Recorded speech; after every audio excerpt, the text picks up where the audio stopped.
Il est un peu moins de 16 heures ce mardi quand les sirènes retentissent de nouveau dans les localités du nord d'Israël, à 1 heure du discours de Hassan Nasrallah. Un drone a pénétré l'espace aérien israélien. Quelques instants plus tard, nouvelles alertes. Un intercepteur du dôme de fer est lancé et s'écrase sur cette route près de Naharia. Au total, entre l'attaque de drone et la chute de l'intercepteur, une dizaine de personnes sont blessées. 6 seraient des soldats de l'armée israélienne. 19 personnes ont été transportées au centre médical de Galilée. Un des blessés est dans un état grave, il a dû subir une intervention chirurgicale et est actuellement hospitalisé en soins intensifs. Le reste des victimes a pu quitter l'hôpital après avoir reçu les soins appropriés. C'est à cet instant que démarre le discours de Hassan Nasrallah. Côté israélien, les autorités locales au nord demandent aux habitants de rester à proximité des abris.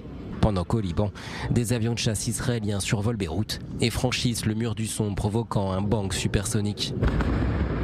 Un geste moqué par Hassan Nasrallah qui reconnaît un coup dur porté au Hezbollah avec l'élimination de son chef d'état-major. Avec Fouad Chakour, nous reconnaissons que c'est une très grosse perte, mais cela ne nous ébranlera pas.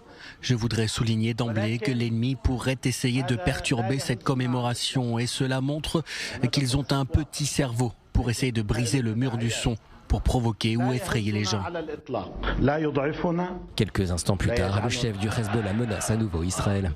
Le but de cette bataille est d'empêcher Israël de gagner, de l'empêcher d'éliminer la résistance palestinienne, d'empêcher Israël d'éliminer la cause palestinienne. Cela doit être un objectif, car si Israël réussit, toute la région sera en danger. Après l'assassinat du leader martyr Fouad Chaker, le Hezbollah se voit également obligé de répondre et l'Iran répondra. Et le Hezbollah répondra. L'ennemi attend et voit, pensant que toute réaction est la véritable réponse. Entre eux et nous, il ne reste que quelques jours et quelques nuits avant que nous nous rencontrions sur le champ de bataille. Un média pro-Hezbollah insinue que la réponse de l'organisation terroriste pourrait viser Tel Aviv.